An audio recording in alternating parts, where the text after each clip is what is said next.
Welcome to another video. Today I'm reviewing The Sixth Sense. This one came out in 1999 and was directed by M. Night Shyamalan and stars Bruce Willis and Haley Joel Osment. Now before we start, hit that like button, subscribe to the post notification bell so you know every video, and let's just start. Let's start talking about the good. So all the actors and actresses in this film are fantastic. Of course you have Bruce Willis, who plays Dr. Malcolm Crowe, or the psychiatrist. Haley Joel Osment, who plays Cole Sear, or the son.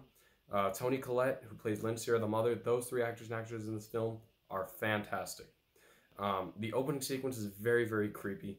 You have Dr. Malcolm Crowe, who finds Vincent Gray, who's played by Donnie Wahlberg, just sitting in the bathroom.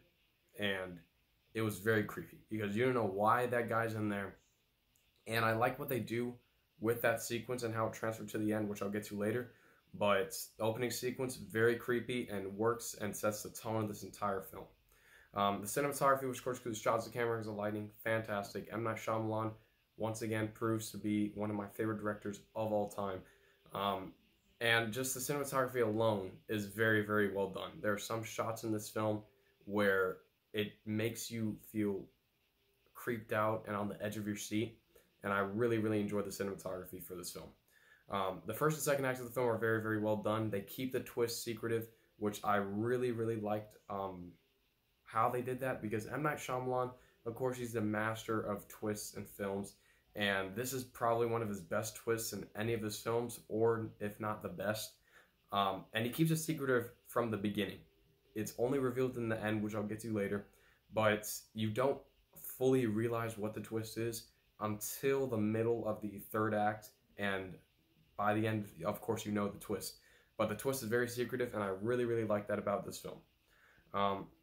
There are also many creepy and terrifying sequences. Of course, this is a horror film. Well, I wouldn't really consider this a horror film. I consider this a thriller, but it is very, very scary, especially for younger viewers, which I saw this for the first time about 3 years ago, and it still creeped me out. There are some terrifying sequences in this film, especially in that second act, where you start seeing ghosts, and M. Night Shyamalan did a good job with them because he didn't make it something that tries to be scary, but obviously it's not. It is actually scary in the second act.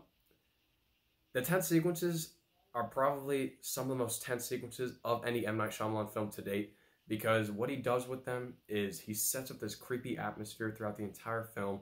This movie is basically about a dead person. That's basically what this entire film is about. It's centered around a dead person, who's obviously played by Bruce Willis, which I'll get to later. But that just sets the tone for the entire film, and it's very, very creepy.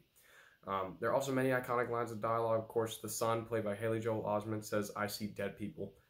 Very, very iconic line, and very, very creepy in the context that it's in, because that sequence where he's in the bed and he's under the covers and he says, "I see dead people," it was great. A great line delivery, and it really adds to the creepiness of this film, because this film, like I said, is all about dead people. So, classic line.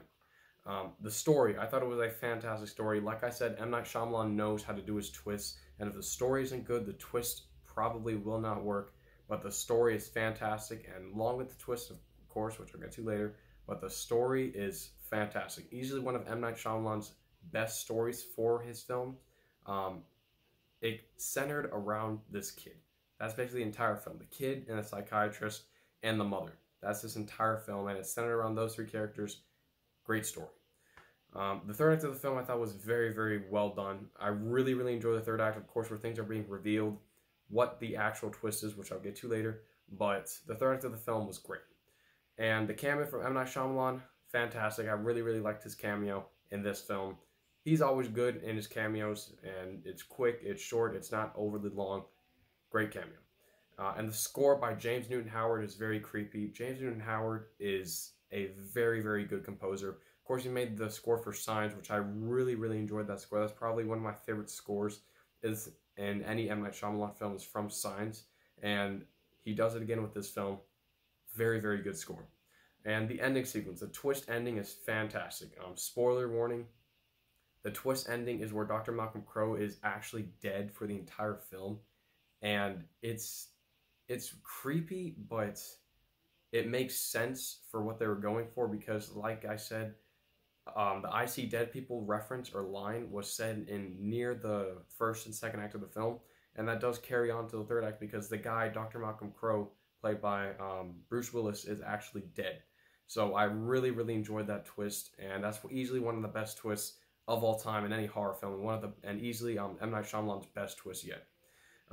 That's about it. There's nothing bad about this film. The Sixth Sense is a phenomenal horror film. It's definitely one of my favorite horror films of all time, and I highly recommend it. And I'm going to give The Sixth Sense an A.